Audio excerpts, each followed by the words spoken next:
काहीतरी बाई घडलंय खरं, मनात पाखरू पडलंय खरं. काहीतरी बाई घडलंय खरं, मनात पाखरू पडलंय खरं. माथ्यावर माशी बसावी जशी तसाच बिलगुन बसतोय ग, काहीतरी घोटाळ दिसतोय ग.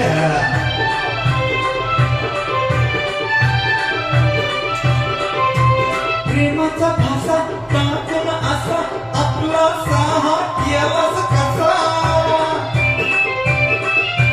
प्रेमाचा फासा टाकून असा आपला साहा केलास